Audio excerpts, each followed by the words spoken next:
दिल को छू जाए कहानी चैनल में आपका स्वागत है। आज की वीडियो में हम सुनेंगे अकबर बीरबल की मज़ेदार कहानी जिसका शीर्षक है अकबर का साला। तो चलिए कहानी शुरू करते हैं। बीरबल की बुद्धि और समस्या को भांप लेने की कला के कारण बादशाह उन्हें खूब पसंद करते थे। इसी कारण से दूसरे लोग बीरबल से उतना ही जलते थे। इन जलने वालों में से एक अकबर का साला भी था। वो हमेशा से ही बीरबल को मिला हुआ खास स्थान लेना चाहता था। बादशाह जानते थे कि बीरबल जैसा कोई और नहीं हो सकता। वो अपने साले को भी ये बात समझाने की कोशिश करते थे, लेकिन उनका साला हमेशा कहता था कि वो भी काफ़ी बुद्धिमान है। इन सब बातों के कारण एक बार बादशाह के मन में हुआ कि अब ये ऐसे नहीं मानेगा, इसे कुछ कार्य देकर ही समझाना पड़ेगा। तभी अकबर ने अपने साले से कहा कि तुम अपने दिमाग और सूझबूझ से इस कोयले की बोरी को सबसे ज़्यादा लालची सेठ दमड़ी लाल को बेच कर आओ। अगर तुमने ऐसा कर दिया तो मैं तुम्हें तुरंत बीरबल की जगह दे दूंगा। यह बात सुनकर अकबर का साला हैरान हुआ, लेकिन उसे बीरबल की जगह चाहिए थी। इसी सोच के साथ वो कोयले की बोरी को लेकर सेठ के पास पहुंच गया। सेठ ऐसे ही किसी की बातों में आने वाला नहीं था, इसलिए उसने उसे खरीदने से मना कर दिया। अब अपना उदास चेहरा लेकर अकबर का साला महल लौट आया। उसने कहा कि मैं इसे नहीं बेच पाया। इतना सुनते ही बादशाह ने बीरबल को अपने पास बुलाया। उन्होंने अपने साले के सामने ही बीरबल से कहा कि तुम्हें सेठ दमड़ी लाल को यह कोयले की बोरी बेचनी है। बादशाह का आदेश मिलने पर बीरबल ने कहा कि आप एक बोरी बेचने के लिए कह रहे हैं, मैं उस सेठ को एक कोयले का टुकड़ा ही 10,000 में बेच सकता हूँ। यह बात सुनकर अकबर का साला दंग रह गया।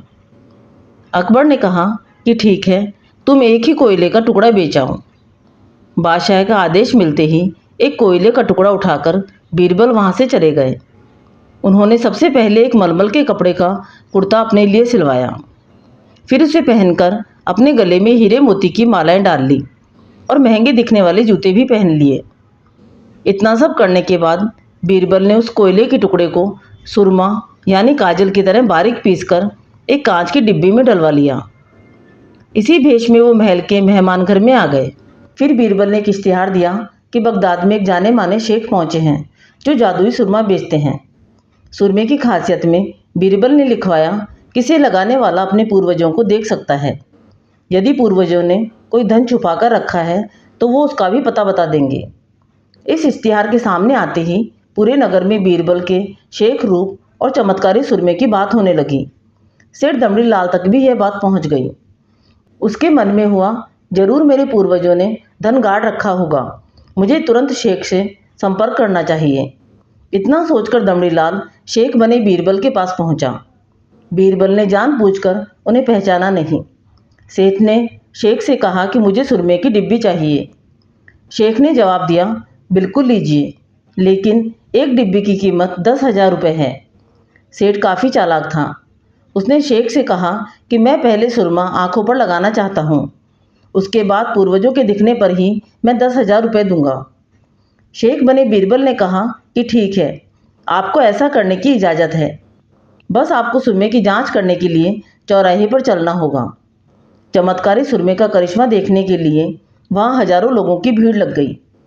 तब बीरबल बने शेख जोर जोर से कहने लगे कि इस चमत्कारी सुरमे को सेठ जी लगाएंगे। अगर ये सेठ अपने माता पिता की ही औलाद हैं तो इन्हें सुरमा लगाते ही तुरंत पूर्वज नजर आ जाएंगे। पूर्वज नहीं दिखे तो मतलब यह होगा कि वो अपने माता पिता की औलाद नहीं है।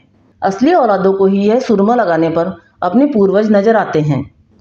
यह सब कहने के बाद शेख ने सेठ के आंखों पर सुरमा लगा दिया और कहा कि आंखें बंद कर लो। सेठ ने आंखें बंद तो की, लेकिन उन्हें कोई भी नहीं दिखा। अब सेठ के मन में हुआ कि अगर मैंने कह दिया कि मुझे कोई नहीं दिखा तो भारी अपमान हो जाएगा। इज्जत को बचाए रखने के लिए सेठ ने आंखें खोली और कहा कि हाँ, मुझे अपने पूर्वज दिख गए। अब खुश होते हुए बीरबल महल चले गए। उन्होंने कहा कि लीजिए बादशाह, एक कोयले के 10,000 रुपये, और सारा किस्सा सुना दिया। यह देखते ही बादशाह का साला मुँह बनाकर महल से चला गया। उसके बाद से उसने कभी भी बीरबल की जगह लेने की बात अकबर से नहीं की। इस कहानी से ये सीख मिलती है कि किसी से ईर्ष्या नहीं करनी चाहिए और अपनी काबिलियत को साबित करने के लिए बुद्धि का उपयोग करना चाहिए। अकबर बीरबल की ये कहानी आपको अच्छी लगी तो कहानी को लाइक व शेयर करें। चैनल पर नए हैं तो चैनल को सब्सक्राइब करें। कहानी सुनने के लिए धन्यवाद।